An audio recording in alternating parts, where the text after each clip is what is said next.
5 দিন পর হচ্ছে ব্রাজিলের 2026 সালের বিশ্বকাপ শুরু। আগামী 5 দিন পর আমরা ব্রাজিল ভক্ত, আমাদের দেখেন 1 2 3 4 5 5টা স্টার, সেইটাকে আমরা সামনে রেখে সামনে 5 দিন পর বিশ্বকাপ।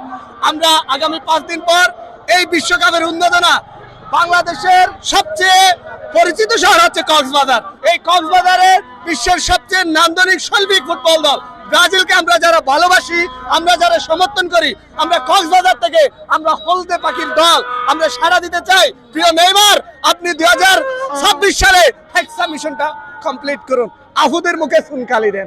যারা আর্জেন্টিনা ভক্ত, যারা সবসময় চল করে জার্মানকে তাদের ফিতা মনে করে, কলম মুচি করে, তাদেরকে আমরা এবার বলতে চাই 2026 সালে আমরা কক্সবাজার থেকে জানিয়ে দিব 2026 সালের বিশ্বকাপ ব্রাজিলের 6টা স্টার হেক্সা মিশন কমপ্লিট হবে ইনশাআল্লাহ। প্রথমত এটা আমার ছেলে, এটা আমার ভাগিনা বোনের ছেলে, আর দ্বিতীয়ত ব্রাজিলকে সমর্থন করি বলে আজকে ব্রাজিলের র্যালিতে অংশগ্রহণ করার জন্য আসছি। প্রত্যাশা তো অবশ্যই ব্রাজিলের সমর্থক হিসেবে চাই ষষ্ঠ বিশ্বকাপ জিতুক এবং জিতবে, এটাই আমাদের আশা ভরসা।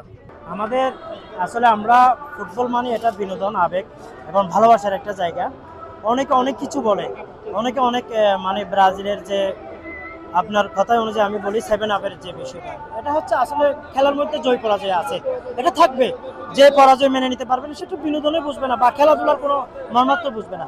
আমরা হয়তো 7 গোলকে আমরা পরাজিত হয়েছিলাম এবং মানসিকতা ভালো ছিল না, এরপরে তো আমরা ঘুরে দাঁড়িয়েছি। আপনি ব্রাজিলে 7 আপের পর আরো অন্য দল তো 7 আপ খেয়েছিল, গোল খেয়েছিল, তারা তো মেরেছে। তাদের নিয়ে কোনো কুৎসা হয় না, তাদের নিয়ে কোনো প্রতিহিংসা হয় না, কিন্তু শুধু ব্রাজিলটা হয়।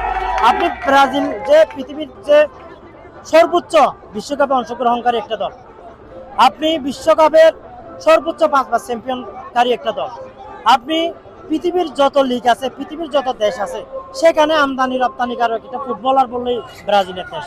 আপনি ব্রাজিলকে কিভাবে আপনি হিংসা করবেন, কিভাবে পিছিয়ে রাখবেন?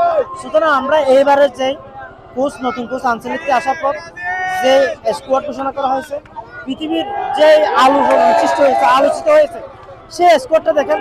পুরো পৃথিবীর বিখ্যাত শীর্ষ সাংবাদিক নিয়ে স্কোয়াড ঘোষণা করা হয়েছে, নেইমারকে নিয়ে পুরো উত্তেজনা হয়েছে।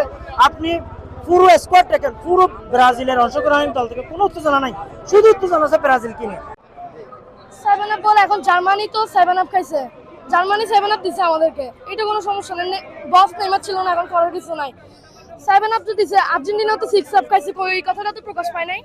কেন পায় নাই? বলিভিয়ার কাছে খাইছে, স্পেনের কাছে খাইছে, এগুলো তো প্রকাশ পায় না। বিশ্বকাপের মতো খেলে 7 আপ খাইছে, এটা কোনো সমস্যা নাই।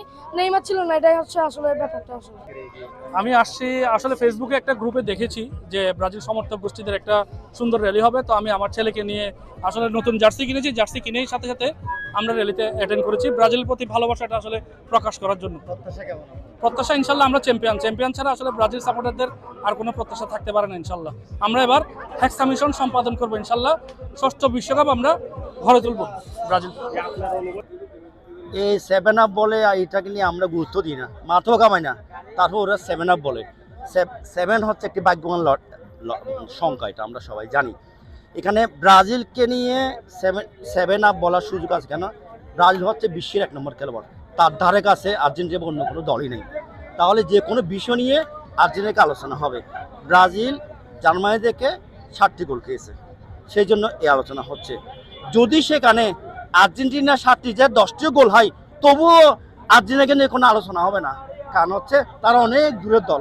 আলোচনার বিষয়বস্তু আর্জেন্টিনা না, আর্জেন্টিনা অনেকটা বাইরের দল, 4 নম্বরের দল, আমরা 1 নম্বর দল, তাদের সাথে আমরা সংখ্যায় গুনি না।